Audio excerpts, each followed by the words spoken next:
di podcast BNN Kabupaten Asahan edisi terbaru bersama Rindu dan Dede. Kali ini episode baru lagi nih. Wah, siapa itu lagi nih Kak? Kalau ngelihat dari situasinya kok kayaknya lebih lebar dari biasanya nih. Wah, penasaran nih. Kira-kira teman-teman yang biasa nonton podcast nih ada perbedaan nggak dari sebelum-sebelumnya nih? Kayaknya lebih lebar, kayak lebih rame nih. Wah, nggak sabar nih kayaknya. Nah, siapa sih yang mau kita undang, Dek? Siapa ya? Kalau kemarin kita sudah undang konten kreator satu orang. Nah, sekarang konten kreator lagi. Konten kreator kali ini tuh lebih wow lagi. Mereka satu keluarga. Wah, banyak dong Kak. Ikonik sekali mereka sudah diundang nih ke acara-acara TV nasional, dan kali ini kami berhasil mendatangkan mereka untuk jadi tamu di podcast BNN Kabupaten Asahan edisi terbaru. Kira-kira sudah bisa menebak siapa yang bakalan jadi narasumber kita? Ayo, ini dia, langsung kita sambut keluarga Manurung. Oke, kita sudah datang narasumbernya seperti yang kita obrolin tadi ya Dek ya, bahwasanya hari ini yang kita hadirkan ke podcast BNN Kabupaten Asahan adalah keluarga Manurung. Kita Nah, langsung saja nih kita minta keluarga Manurung untuk memperkenalkan diri kepada sobat-sobat BNN Kabupaten Asahan. Oke, siap. Kalau aku namanya Surya Manurung, cuman kalau untuk nama panjang itu Syarif Surya Ali Manurung. Aku anak ketiga dari keluarga Manurung. Kak Martia. Halo, nama aku Mardia Manurung, anak pertama ada kakak Anak pertama. Lanjut. Aku Yuni Manurung, anak keempat dari keluarga Manurung. Perkenalkan, namaku Sasa Puspita, istri dari Surya Manurung. Tadi Bang Surya anak ketiga, Kak Mardia anak pertama, Kak Yuni anak keempat. Sebenarnya ada berapa bersaudara nih, Bang? Kalau kita ada 6 bersaudara, Kak. Jadi kita itu ada 5 perempuan, 1 laki-laki. Oh, jadi Bang Surya satu-satunya anak laki-laki. Satu anak laki-laki, dan bisa dibilang di pertengahan karena di nomor 3 di antara 6 bersaudara. Oh, biasa tuh anak tengah tuh yang paling rebel ya. Berontak nih. Bener nggak Bang? Suka rebel gitu nggak Bang? Kadang sih. Kalau cerita tentang konten-konten nih, saya sering lihat kontennya keluarga Manurung, tapi yang paling kalau saya scroll TikTok nih, yang paling sering muncul itu kontennya Kak Yuni.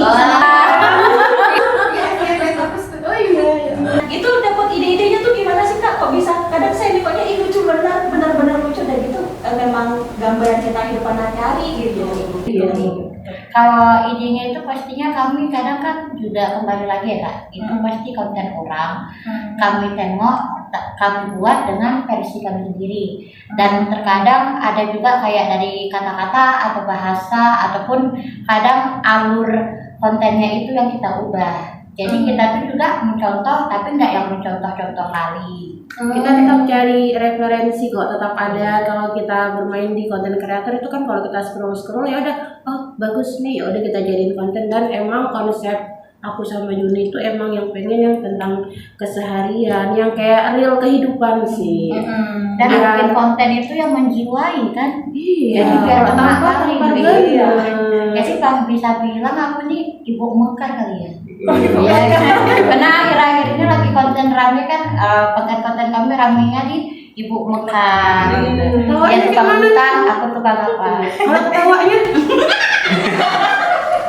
Apalagi yang badan mau nyolong uang di bank ya kan? Iya. Nggak jadi Kak. Terlalu leleh, lupa bawa orang turun yang otaknya nggak ngalar sedikit. Karena kalau udah direncanain, kamar dia ngapain, Kak Yuni ngapain, nggak jadi-jadi gitu. Berarti kontennya tuh ATM banyak ya Kak? Amati, tiru, verifikasi. Iya, betul ya. Nah, kalau Bang Surya sendiri, kalau bikin konten gitu juga? Sama Kak, kita semua sama. Kita buat konten tuh kadang nyari referensi dari orang lain, cuman tetap kita buat dengan versi kita. Kita nggak kita ikutin versi 100% punya orang itu. Cuman kita misalnya aku nyontoh punya kakak, cuman nggak aku ikutin 100% itu punya kakak. Ada sedikit yang kita rubah, dari kata ataupun dari cara gerak-geraknya. Jadi kita tetap ngikuti punya orang lain, tapi dengan cara versi kita sendiri. Awal mulanya berpikir, yuk lah jadi konten kreator itu gimana kapan gitu? Nggak ada kita kepikiran jadi content creator itu, nggak ada Kak. Kita di tahun 2021. Jadi itu pertama kali viral itu malam minggu. Cuman aku kalau untuk tanggal sama bulan aku udah lupa. Cuman karena itu aku ingat malam minggu karena aku mau keluar. Nah, mau keluar biasa kan dulu aku malam minggu keluar. Jadi aku nih baru download TikTok.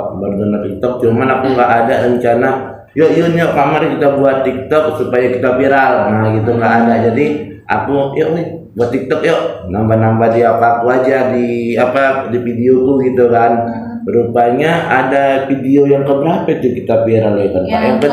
Yang ketiga. Yang ketiga tiba-tiba itu view-nya tuh meledak. Nah, yang di malam minggu sebetulnya itu aku downloadnya itu nggak pas di hari itu, sebelumnya aku udah download, cuman aku isi dengan yang punya kami, cuman yang video ketiganya itu meledak view-nya. Nah, jadi itu semua nggak ada kami rencanain supaya kami viral apa, nggak ada. Jadi itu memang rezeki lah kalau kami bilang. Sekarang udah di banyak platform ya Bang, dari TikTok, Instagram. Hampir semua kami Kak. Snack video, kami 5. Oh, dari 5 kita. Instagram, Facebook, TikTok, YouTube, snack video. Jalan semuanya. Semua aktif semua. Berjalan semua. Bang, di TikTok sampai tadi kita lihat ada berapa? 3.000 video ya? 3.000 video itu niat tadi.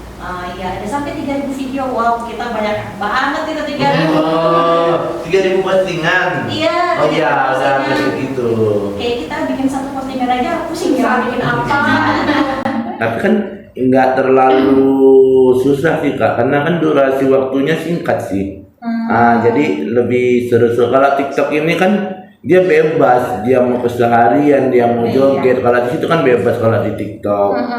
Cuman kalau untuk di Instagram itu kan tergantung kepribadian kita sendiri sih. Kalau kita mau untuk vlog keseharian, ya tetap bebas, mau dibuat campur-campur juga nggak apa-apa. Itu tanggapan warga-warga sekitar lingkungan rumahnya Bang Surya gimana? Oh, ada artis nih dekat rumah kita gitu. Orang biasa aja Kak. Bisa aja. Iya. Karena udah tiap hari biasa nih kok. Oh, memang aslinya tinggal sini. Beda cerita kalau kita keluar Tanjung Balai aja. Tanjung Balai, yang dekat-dekat aja lah Tanjung Balai. Batubara. Batubara apa itu beda. Gitu ya.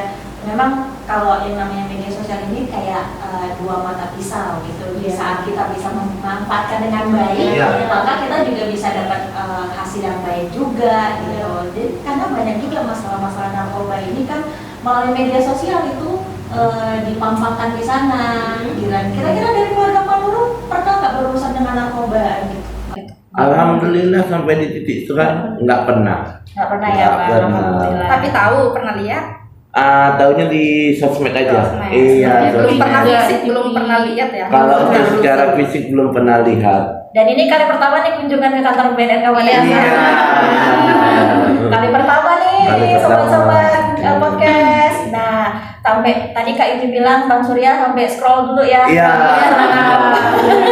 Ya tahunya cuma di sosmed, cuman kalau untuk kawan-kawan alhamdulillah jauh dari kawan-kawan yang begituan, dan sampai sekarang belum pernah jumpa kawan yang istilahnya yang pakai gitu.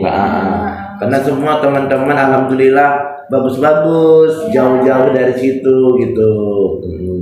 Ya alhamdulillah ya, dengan konten kreator yang sukses kita bilang biasa terkenal loh, keluar sampai diundang-undang juga. Ya sampai TV nasional ya. Kita juga berbangga sekali nih podcast BNN kedatangan keluarga Manurul. Nah, sedikit cerita agak-agak ke kehidupan sehari-hari nih Bang Surya. Ini ada Kak Sasa, udah menikah berapa lama? Kami udah menikah sekitar 3 tahun. Oh, sekitar 3 tahun. Iya. Kemarin bulan madu kemana aja nih Kak? Apanya? Bulan madu kemana? Bulan madu Di Jakarta lah. Iya. Itu kan karena sekalian panggilan TV. Bimbing budget juga. Iya, karena jarak kita menikah itu berapa minggu Kak? Langsung ke 2 Jakarta. hari lah. 3 ya jarak Ti? 2 atau 3 hari. Iya, jalan 2 atau 3 hari langsung Tembak ke stasiun Jakarta. TV. Seru ya pastinya ya Bang ya, abis nikah udah langsung ada kerjaan. Iya. Nambah penghasilan. Lebih ke lebih. memanfaatkan rezeki kan nggak boleh ditolak. Iya, pastinya dong. Nah kalau Kak Yuni nih, kalau di konten kan ada pacarnya ada tuh. Bang Chandra. Kapan nyusul Kak? Wah, doain aja. Kalau kita bilang kapannya nggak tahu dari. Maksudnya kalau dari dianya kan juga ayo kapan nikah, kapan nikah. Tapi kalau bagi aku sekarang ya, karena mungkin aku juga udah umur 29, aku tuh mau menikah itu di saat aku udah matang. Dalam arti kata aku tuh memiliki rumah, memiliki apa, karena dengar dari cerita-cerita kawan yang belum, maksudnya dia udah nikah tapi mungkin kena di ekonomi juga gitu, jadi kayak goyang. Kita pun kayak aduh takut kali nih rumah tangga gitu. Si kawan ini kenapa pula cerita kayak gitu, jadi aku kan takut menikah kan Kak. Tunggu dulu lah, kayak tabungan diadain dulu, kayak rumah ada dulu, kayak pokoknya betul-betul udah siap itu semua barulah kita nikah. Iya. Doain aja mungkin tahun depan. Amin. Karena sedangkan artis-artis yang udah malang melintang hartanya banyak aja bisa terjadi gonjangan di rumah tangga gitu ya. Takut juga. Kalau Kak Mardia gimana nih? Ada. Ada. Gimana Kak? Gimana ceritanya Kak Mardia nih? Agak Iya, sama Yayangnya. Ada kan Kak? Ada, coba dekat aja. Oh dekat. Ya. Semoga jadi lah Kak. Pertama kan awal itu kan pendekatan. Kita doain aja.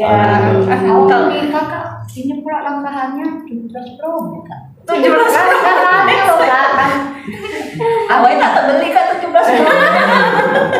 Nah, yang soal konten, kalau yang saya lihat itu konten kayaknya pada takut nih sama Kak Mardia. Itu kenapa itu? Itu Kak Mardia. Personal branding juga, karakter juga. Karena kita kan bikin konten ini kita harus membangun jati diri kita. Maksudnya kayak aku, mungkin aku tuh dikenal orang itu kayak galak, kayak mungkin nipu-nipu kakak. Oh, dari kakak kau terus ya Yun gitu kan, kau tipu-tipu kakak. Dan dia kadang di konten itu kayak mau ditokok-tokoi, mau apa. Jadi kita setiap bikin konten itu kita tahu karakter kita sendiri. Dan setiap kita bikin konten kita tengok dulu komentar orang. Oh, orang ini suka dengan aku karakter seperti ini gitu. Jadi ya bentuklah seperti itu. Dan Kak Mardia juga, oh berarti orang ini menganggap aku donatur utama. Ya dia membentuk dirinya seperti donatur utama. Jadi kan realitanya kan kakak yang tertua emang seperti itu. Kita kan harus membaca realita kehidupan juga. Iya, memang saya juga sama-sama kakak tertua kalau di keluarga kan kita itu agak-agak otoriter memang sama adik-adik. Iya, jadi emang yang kita buat konten itu emang beneran. Jadi mereka itu pun langsung ngeh apa yang kita maksud gitu kan. Misalnya anak pertama yang sering ngasih duit kan emang kebanyakan seperti itu. Ya udah kita bikin konten seperti itu gitu. Kak Yuni saking taunya dia ditutup matanya, dicium duitnya. Kalau itu tau kali. Semua orang gila duit kayaknya. Apalagi nih kita cerita masih ada pertanyaan? Oh, suka dukanya jadi konten kreator ini Bang Surya dan keluarga gimana? Ya kalau pertama itu kalau suka duka. Kalau sukanya alhamdulillah sampai sekarang kita udah dikenal orang. Di mana-mana kita tetap selalu dihargain. Itu termasuk sukanya ya kan Kak. Jadi kalau cerita dukanya itu ya dulu kita kemana-mana itu selalu merasa takut, minder, karena kan kita dari kecil itu selalu diejek orang gitulah, diejek orang. Jadi kita kadang nggak malah ke tempat wisata, di sekolah aja kadang juga diejekin gitu kan. Kadang apalagi kita keluar kota ya pasti otomatis orang kan belum kenal kita. Jadi kita kalau misalnya keluar itu kita selalu tengok tuh, nah kayak gitu kan kita dah merasa tersindir gitu kan. Jadi kalau dibilang suka dukanya seperti itu lah Kak. Jadi kalau untuk sukanya lebih enak sukanya sekarang lah. Sukanya sekarang kita udah kemana-mana udah dikenal orang, sampai anak yang masih usia 5 tahun aja udah kenal kita gitu lah. Bang Surya, kadang kan anak masih 5 atau 6 tahun udah megang handphone kadang-kadang. Nah, jadi orang itu aja udah kenal kita lah gitu. Jadi nggak ada mereka. Kalau dulu anak-anak kecil gitu kan dekat sama gini aja udah nangis gitu kan. Kalau sekarang Kalau yang enggak. nggak kenal, tapi kalau untuk teman-teman tetap support gitu. Tetap support. Kata kan yang nggak kenal, yang nggak Iya. kenal kita kalau dukanya ya dulu kayak takut. Nah kalau sekarang sukanya tuh mereka bilang, ih Bang Surya foto yuk gitu. Ya, artinya keluarga Manurung alhamdulillah sekarang sudah survive dari rasa rendah diri. Rasa rendah diri. Sekarang sudah, inilah aku, personal brandingku ada gitu. Jadi kita ada sesuatu yang kita banggakan, dan itu bukan dari hasil membuat orang lain itu rugi gitu. Iya, betul. Ya memang itu sesuatu hal yang membanggakan ini sobat-sobat BNN Kabupaten Asahan. Jadi kita sendiri harus membangun personal branding. Oh, ada nih pertanyaan dari teman-teman kita di BNN Kabupaten Asahan. Speed dong penghasilan sebagai content creator. Kita kan pengen juga nih kalau misalnya tiba-tiba, aduh pengen deh kayak keluarga Manurung jadi content creator juga. Kira-kira dapat uang berapa ya? Kalau untuk penghasilan kita nampakkan lebih ke alhamdulillah. Kalau untuk nominal kita nggak bisa sebutin juga ya kan, karena kan kita ada di beberapa platform kan. Cuma kalau untuk hasil alhamdulillah sudah punya rumah besar. Alhamdulillah itu rumah dari nol, dari beli tanah sampai bangun rumah, alhamdulillah bisa beli mobil, alhamdulillah juga bisa beli tanah kosong, alhamdulillah tahun di Januari nanti juga udah bisa umroh insyaallah. Alhamdulillah.